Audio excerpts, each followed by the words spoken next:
Hope you're doing well today. I get asked a lot of questions concerning, hey, how am I covered when I'm traveling?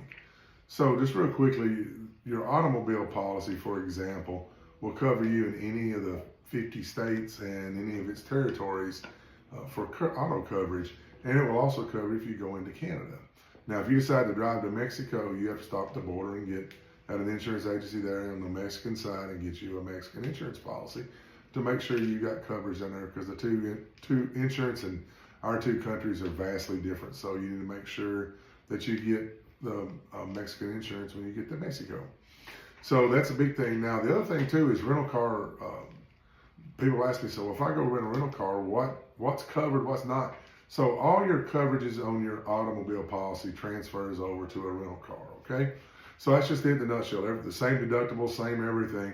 The only thing that's not covered is loss of rents or loss of use for the rental car company. So for example, if you wreck a car and it's in the shop for 3 days and they could rent that car out for $100 a day, you would be responsible for $300 for their lost rents for the car was in the shop. Now, they do have a coverage on there that covers that loss of rents on their contract, and I highly recommend getting that. We'll cover the physical damage, we'll cover the liability, but you need to get that loss of rents through them, and that would be the cheapest thing you got. Now, homeowners is the next big thing. People ask me that question a lot, what's covered, what's not. So when you're traveling in your car and you've got your suitcase full of stuff, somebody breaks in the car and steals your suitcases, cameras, things along those lines, that can be covered by your homeowners for up to 10% of what you have for personal property on your home.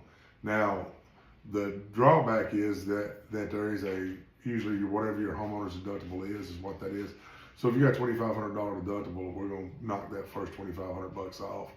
So anyway, the best thing is be very cautious about your contents you have in your car. Keep them in the trunk, keep them covered up, keep them where people can't see them, and they're a lot less likely to break in your car. If your pocketbook or your suitcase is laying in the back seat or whatever where people can see it, they might break in to get it for a quick opportunity steal. So anyway, be careful when you're traveling. Watch out, it's getting holiday season. So be safe. If you have any questions, our contact information is in the bio.